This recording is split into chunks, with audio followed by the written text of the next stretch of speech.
dirt bike chain and sprocket tech tips for you right now from Elevate Action Sports. All right, Jay Clark with Dirt Bike TV and Elevate. Today, we're gonna give you some tips on changing out your chain and sprockets on your dirt bike. Most of this will relate to motocross and trail bikes. The stock chain can be very temporary. They don't last very long, lightweight chains on many of the bikes. And this one, pulling from the back right here, we can see we have a lot of play here. This chain is really worn out. So it is time for a new, fresh chain and sprockets. And with your sprockets, you can feel cupping right here like this pretty bad.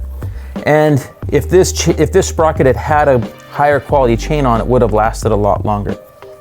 So one of the first things I like to do is get the master link off and get rid of the chain out of our way. If you don't have these really cool Motion Pro master link pliers that are offset like this to help get the master link off, you can use a screwdriver. Some guys try to hit it like this, and if you're gonna ever try to reuse any of your master link, that's really damaging it, or you can hurt yourself. I like to hold the screwdriver flat like this and then tap it with a hammer, and that will knock the master link clip off. Or you can just simply grab it like this with those pliers. So we'll just pull our master link off, and then we'll toss this chain away. So now we want to install our new front sprocket, and I think we're going to need to remove this guard to make it a lot easier. We might be able to get away without doing it, but I think it'll be easier to have it gone. This tool is made by Sprocket Stuff. There's also some other types of sprocket holders. This saves from damaging your transmission when putting pressure on it. So now we have our tool in place. One other trick is you might try heating this up a little bit if there's a lot of Loctite, when you feel it. Also, if you don't have this kind of tool and you want to loosen this bolt, before you take the chain off, you can have someone holding the rear brake down while you do this.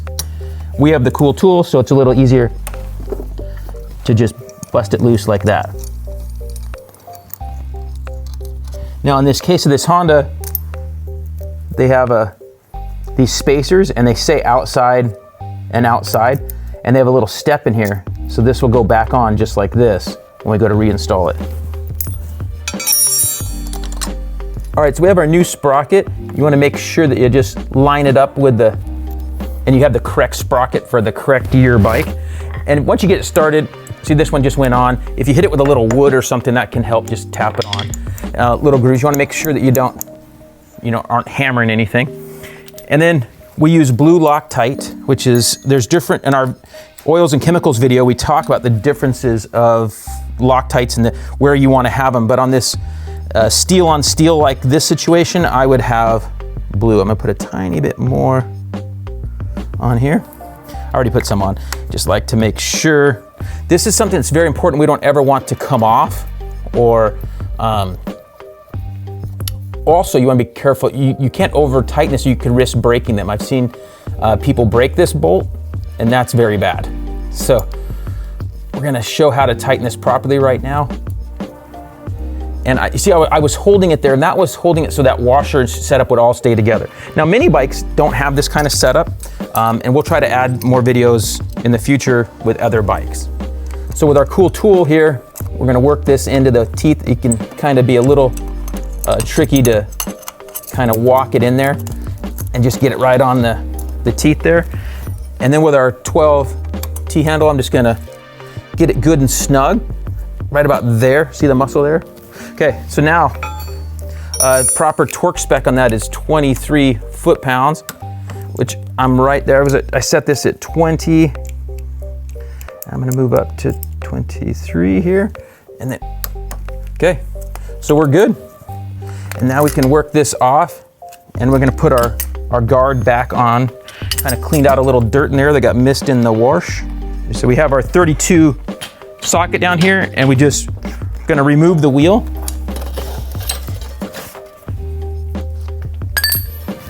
I like to keep the spacers right where I'm gonna come right back to here. I'm gonna throw it up on our tire stand.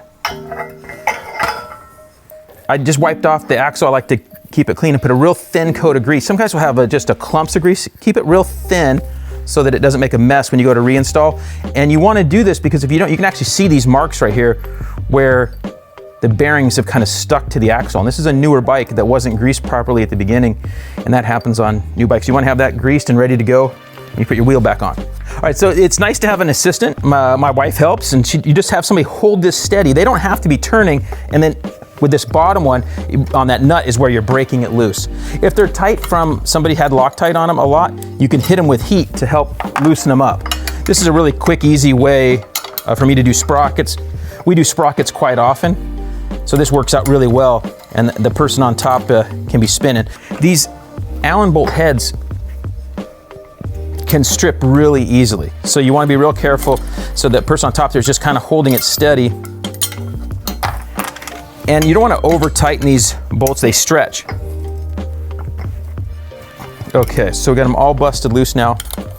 And we'll get our new sprocket on. Now we're changing to a stock sprocket size with the Pro X, just aluminum sprocket, which is what most guys will run for motocross. And we'd run a steel, maybe a steel application with an O-ring chain in an off-road application where you want it really long lasting. We put a drop of low Loctite on both of these surfaces right here. And what that does, it allows, this is a little trick I learned from some of the factory guys, mechanics over the years. It allows this surface right here, the convex surface, to match up and stick to the concave surface of the sprocket. So it kind of glues it in place on that top portion. And I found if we use blue or red Loctite, it can be way too tight. And so as long as you got a good, like this low Loctite with them tightened up properly, you'll be in good shape. And I just like to get them all started by hand. Got one left over here. And then for a wrench, I like to use this crow's foot. It gives a good grab and it gets on the bolt well. So a 12-point wrench like this in 14, it can be much more likely to slip and round off that nut on the bottom. So with a crow's foot like this, we'll call it, it can really help in getting a good grab on there. So I have the person on top go to where it stops, and then I can tighten just like that with two little blips of the wrist there. And good and snug. Again, you don't want to go crazy over tightening these things. That's about all it takes. And this is one of the things we will check. One of our post-ride checks is just real quickly check those sprocket bolts that none are loose. If a sprocket bolt comes loose, it can be catastrophic, so you want to keep an eye on those. Okay, so we're good. Wipe off our residue from the Loctite. We're ready to install that. So I'm going to loosen the sprocket adjuster bolts. This is a good time to do something that gets overlooked a lot. And we're going to, since we have to reposition our adjuster bolts, we're going to pull them out right now. I'm going to back the nuts off a little bit for our new chain, and I'm going to put some anti-seize, or if you don't have, you can just use grease. And if you ever have one of these bolts lock up in here, or seen it happen, you'll know how bad that is. It's catastrophic. And a lot of times you have to buy a new swing arm, or get a serious machinist to help you out. So we're going to put this back in, and so we got the nut backed out, drawn in a little ways, so our adjuster's in closer so we can start with our new chain. Okay, so we have our chain here. We're going to put on an X-ring chain, so it's not a full O-ring chain. Even though it has little O-rings, it's not considered a full O-ring chain. This is like what you'd use for like a light enduro racing off-road or motocross. These four-strokes are really tough on chains and sprockets. And so we really like to make sure that we have good lasting chain here. So what I like to do is get your chain about to where you want to be. And then you have to get to a good spot to cut your chain, which we have right about now, because I move these up and we're ending right at this link. So we can cut it right at this one right here.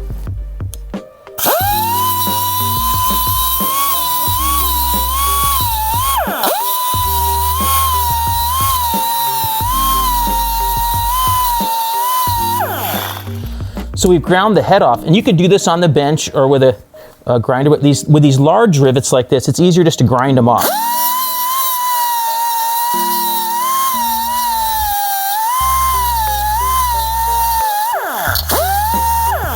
So now that we've got them ground off, if you have a chain breaker, you can do it. On these larger chains, it can be really tough. You at least got to grind them off on a grinder. Now with a regular standard non-X-ring or O-ring chain, you can just use a chain breaker, a little $20 one, pretty simple. You can actually just break each of the rivets off. They supply a little bit of grease here. This helps hold our little rings in place. And you want to make sure that the other ones are off from the chain that came off. And so now we're on there, and we're going to put our 2 new ones on the other side as well. And then the plate, and it can go the correct, like this. Now, this plate has to press on. So we're going to show you how to do that. We have a tool. There are ways you could do it just with pliers or vice grips. You can grab it and push on. What you have to be careful of is it'll push this pin out. So you want to be holding in the back here over this pin. If you try to do anything like that, you want to rig up something to do it. So open up the tool, the PBR tool, I'm centering it on the plate. Then I'm going to grab my wrench.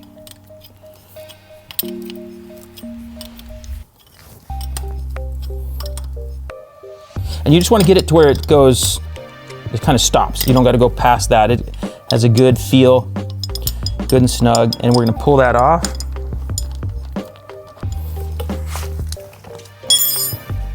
And then we're going to put our clip in just like this. And again, we're going to use that same tool. If you don't have the Motion Pro tool, you could get a hammer right here, like this, and hit it right there on this surface, just like that, to knock it on. This one's a little bit, safer and easier. So I just grab it like that and it pops right on. So it's really important that the clip is facing backwards, like this opening is going this way. And this allows, you can picture it this way, when the wheel's going up here, that it wouldn't get caught in mud. And if it was going this other direction, if this opening was going that direction, it could just knock this right off. And I've actually seen that happen with people putting them on backwards, and it would knock the clip straight off quickly. When it goes through here or up front, it would knock it off. So make sure it's on the correct way, just like that. All right, so that's a wrap on changing out your chain and sprockets. Hopefully that helps you out a lot. You can check out our chain adjustment video to get the final ways to adjust your chain, and hopefully that helps you out. Know where you're going with the #1 GPS app, accessing 500,000 miles of trails and roads, open dates, and public lands. Plan your routes before you head out with the new state-of-the-art Route Builder. The Elite version even shows landowners and property boundaries. Download the Onyx Off-Road app today for a free 7-day trial. Also, to save 20%, use the discount code DBTV1.